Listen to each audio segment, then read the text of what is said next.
Avec ce qui se passe, particulièrement depuis 1 an et demi, la peur est beaucoup plus présente. Est-ce que Mhm. vous avez peur de l'avenir? Lorsque vous pensez à votre futur, qu'est-ce qui se dégage? Qu'est-ce que vous ressentez? On commence avec ce petit exercice proposé par Céline qui va vous permettre de savoir où vous en êtes avec votre perception en lien avec l'avenir. Ok, alors je vous propose de fermer les yeux et de penser au futur, à votre futur, peut-être à un futur plus large aussi, le futur de votre pays, de l'humanité, si ça vous parle, mais déjà votre futur.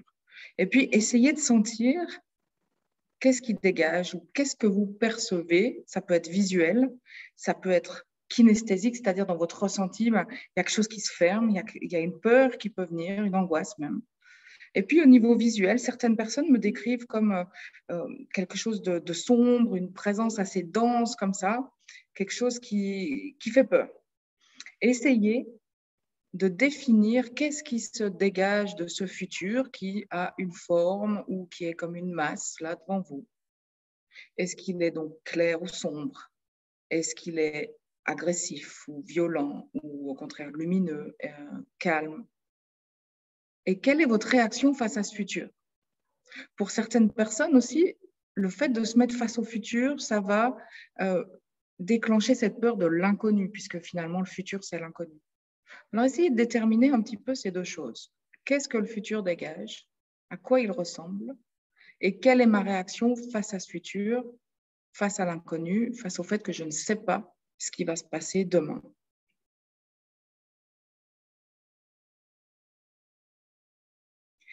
Et une fois que vous avez fait cet exercice, en fait, on pourrait vous proposer tout un tas d'outils et d'exercices pour aller plus loin et amener ce futur à devenir lumineux, ouvert, quelque chose d'extrêmement agréable. Mais tant que ça n'est pas le cas, ça signifie qu'il y a des traumatismes, qu'il y a des peurs ou autres réactions par rapport au futur. Comme on le dit depuis le début, c'est d'observer ce qui se passe en vous. On n'est pas habitué d'être à l'écoute de soi. On est beaucoup dans sa tête à essayer de raisonner, de réfléchir, de juger, d'évaluer, mais d'être dans son corps donne de très, très bons indicateurs sur là où vous êtes.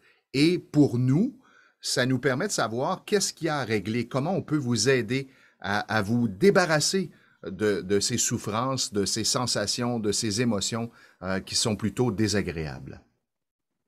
Et souvent, si on est dans ces peurs, on va créer, on va manifester dans notre vie en fait des choses qui viennent renforcer nos peurs ou qui viennent confirmer qu'on avait bien raison d'avoir peur. D'où l'intérêt de vraiment vous débarrasser de ça pour que votre futur soit lumineux, soit ouvert et que vous puissiez vous ouvrir au champ des possibles pour manifester le meilleur pour vous. Que dirais-tu de proposer comme exercice pour permettre aux gens déjà de se dégager de certaines émotions désagréables, donc l'exercice du one point tapping? Oui, ça pourrait aider déjà à éliminer la réaction, mais probablement vous ne pourrez pas éliminer ce que dégage le futur.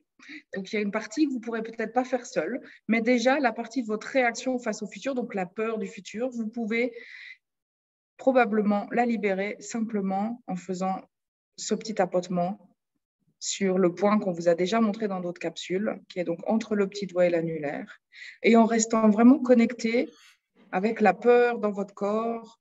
Où est-ce qu'elle s'exprime? Où est-ce que vous la ressentez? Ça peut être dans le ventre, ça peut être dans la poitrine, ça peut être dans la gorge, ça peut vous donner mal à la tête, ça peut être un sentiment de lourdeur.